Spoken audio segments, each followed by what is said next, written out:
Hey, I'm Sadi and welcome to Sadi's Tea. It's really hard not to love amphibious mobile suits, wouldn't you agree? They come in so many different and charming forms. I mean, there's suits that are cute and dumpy like the almighty Gogg, insanely badass like the Seed Freedom's Hy-Gogg, or just flat out kind of weird like the Oggen. Not that being weird takes away from its charm though. But if you ask me, the one design that embodies all of the charms of amphibious mobile suits would be none other than the MSM-03C Hy-Gogg. A rather unique choice for a mobile suit, but to anyone who's seen 0080, you know just how awesome this guy really is. It's no powerful Gundam type or specialized experimental MS, just a wacky suit with some insane features. The box is the standard size and layout for HGUC boxes, showing us that this is 037 in the HGUC lineup, and this lovely artwork is done by Bcraft aka Junichi Akutsu, who's my personal favorite HGUC box artist, with their full illustration to be found in the manual. That's only 3 pages of assembly, with the rest of the space allocated for information of course. Very typical HGUC style manual. Now forgive my awful footage as I was fixing my review station during this time, but upon opening the box you're greeted with 4 polystyrene runners and a single polycap runner. This being an amphibious mobile suit, a lot of the parts are large curved panels that are easy to recognize, so while the build is unique, it is still rather simplistic and easy to do. And then you also get a very interesting foil sticker sheet, with these large white stickers going onto the capsules, this Xeon logo going onto the side of the face, these red foils going onto all the little red accents of the Hy-Gogg, and very interesting are these solid foil numbering stickers. It's something I've really only seen on this kit, but I love the approach for this since we don't have to deal with large clear sticker borders. And then finally you get a sticker to fill in the black around the mono eye, which you kinda need as the blue kind of drowns out the mono eye visually. The black sticker was also a thing we got on the HGUC, but in this case it's much more sensible. Well, I say that, but I still cheated and painted mine. I wouldn't normally do this for my reviews now, but I was already planning to paint the eyes, so I just went ahead and did it. After that little side quest, plus the 15 minutes it took me to complete the model, here's the completed HG Hy-Gogg looking already quite good. Granted, the Hy-Gogg, for as menacingly silly as it is, isn't a very complicated design to translate into plastic.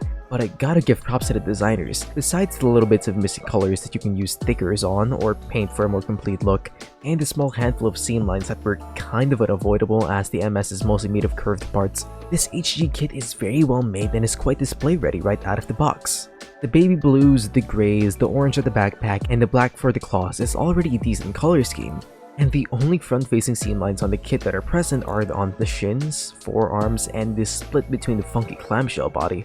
So this guy is quite presentable, straight built. Really the only part that really does require some attention is that whole mono eye thing we just covered. A bit of a darn shame, but I do understand that there wasn't any space on the runner left for an extra black piece, so no, that weird empty space can't be used either.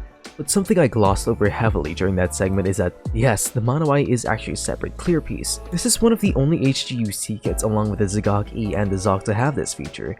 But I guess it was for the best that they didn't carry this into other kits as the mono eye is actually quite dull. And in this kit's case, it's actually casting a lot of shadow, making it quite hard to see. Though in fairness, I don't really think a sticker would have been a better choice, and either way, it's a neat oddity of this kit that didn't really work out very well. But I do see this being quite a favorite and memorable part of this model for many builders. And it may make modifying this with an LED much easier by utilizing the actual clear piece or the hole itself.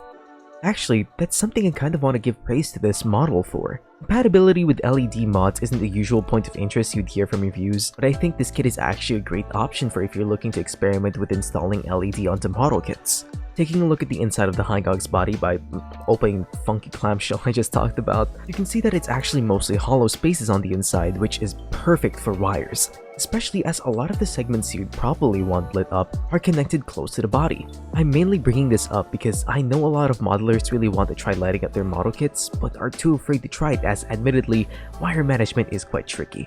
So if you're already in the market for this kit, just know that this model is very welcoming to the option of an LED mod and is quite friendly for when you do modifications.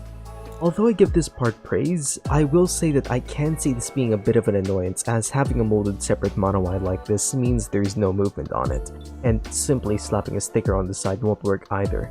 I'm fine with this being the case as I understand that it was quite normal for the time, but it does limit a bit of the expressiveness when all you get on the head and torso is a waist swivel that admittedly is quite nice that it moves 360. The legs are of course unusually designed, with a ball joint going into the crotch itself, so it can move all the way up to the front and all the way to the back.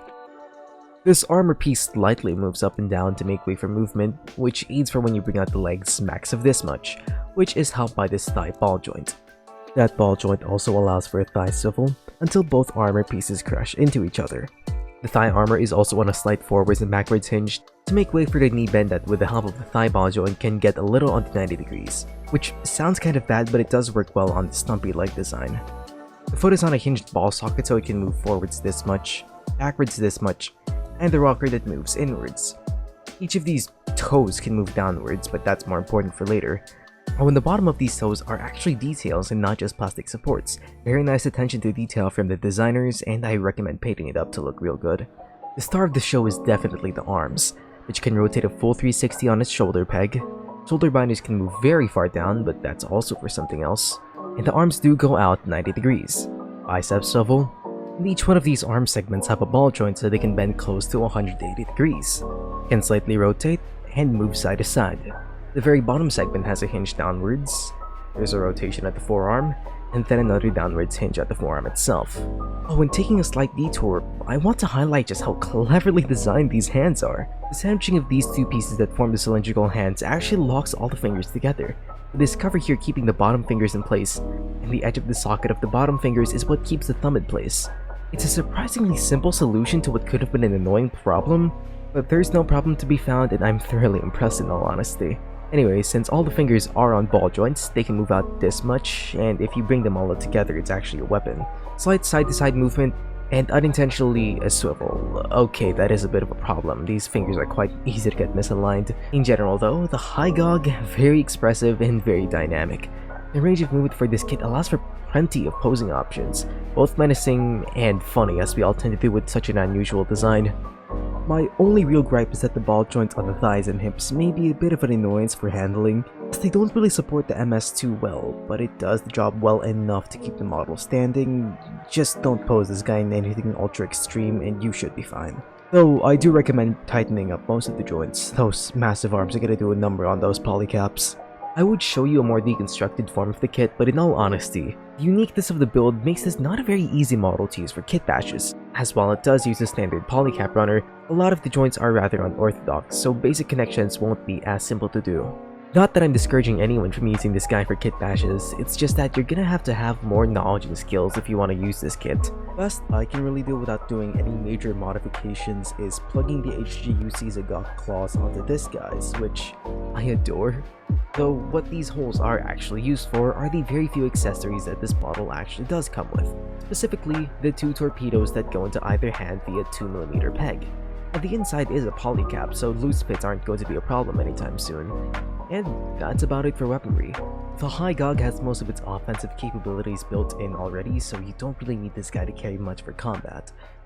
Kind of scary actual. It does sound a bit disappointing that this is all you get in terms of a handheld accessory, but the way I see it, it's more so just something to elevate further how fun the articulation is. Plus, if you really wanted, it may be possible for you to somewhat modify this kit to hold other accessories, as the hole on the palm itself is actually 3mm, it's just the internal polycap that's smaller.